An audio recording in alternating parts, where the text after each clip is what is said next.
in the quaint town of Willow's End, where the sun hung low in a haze and the air was thick with the scent of magnolia and decay, old man Jebediah Crane lived in the shadow of a towering willow tree, its sprawling branches a silent witness to the years gone by. Jebediah, a withered man with eyes like dull coins, was as much a part of the landscape as the ancient tree itself, his family's roots burrowing deep into the town's soil like the gnarled roots of the willow. Jebediah's house, perched at the end of Crooked Hollow Road, was as weathered and warped as his own spine, the gray wood siding peeling like sunburnt skin. Despite its dilapidation, the locals steered clear from the property, for it was said that the house, with its shuttered windows and eerie stillness, was cursed. Generations whispered tales of the mysterious demise of the Crane family, each story steeped in suspicion and dark coincidences, none more chilling than the disappearance of young Anne Marie Crane 30 years prior, on a balmy, starlit night. Every year, on the anniversary of her disappearance, a haunting melody would drift through Willow's End, unsettling the nerves of its residents. They said it was old Jebediah, mourning his lost daughter with his fiddle. Yet others claimed it was Anne Marie herself, calling for justice from beyond the grave. That year, as the day approached, a stranger arrived in town. Clad in black, with a countenance that spoke of hard times and little mercy, he went by the name Thomas Blake. With a voice like gravel and smoke, he inquired about renting a room, and with each lingering glance, he unveiled a purpose cloaked in secrecy. Curiosity and distrust spread among the townsfolk as Thomas took up residence in the room above the old saloon.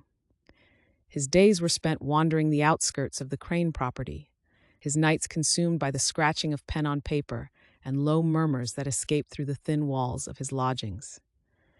The evening of the fateful anniversary, Thomas ventured towards Jebediah's house, drawn by the mournful cry of the fiddle that cut through the oppressive silence of the night.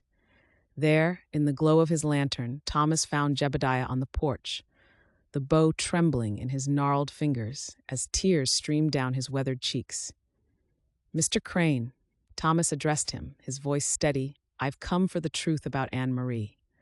The old man looked up, his eyes reflecting a soul tormented by grief and guilt. In a voice barely above a whisper, Jebediah confessed. His daughter had discovered a dark family secret, hidden within the pages of an ancient diary, a truth that threatened to unravel the fabric of the Crane's legacy. Fearful of the disgrace it would bring, he argued with her that night, but by the time the willow's leaves had settled from their rustling whisper, Anne Marie had vanished, never to be seen again.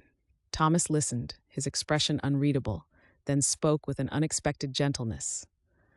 "I am no stranger to haunting secrets, Mr. Crane, but the weight of this secret should not be yours alone to bear." With that, he revealed his true intent. He was a writer, drawn to Willow's End by the tales of its chilling past and the legendary tree that stood as sentinel over these tragedies. "Let me write your story and Anne Marie's truth. Let the willow witness it anew, and may you find some peace in the sharing." Reluctantly, old Jebediah agreed, and as Thomas penned the tale by the dim light, the willow's branches swayed softly, as if in approval. When the manuscript was done, Thomas left as quietly as he had come, leaving behind a town gently stirred from its uneasy slumber. Years passed, and though Jebediah was long gone, his story remained, cradled in the roots of the old willow. The townsfolk of Willow's End slowly began to mend the tales woven into their community, finding strength in the shared whispering of truths once buried deep. And under the watchful gaze of the willow, peace settled over Willow's End, delicate and tenuous, like the quiet after a storm, whispering that even in the darkest shadows there can be light,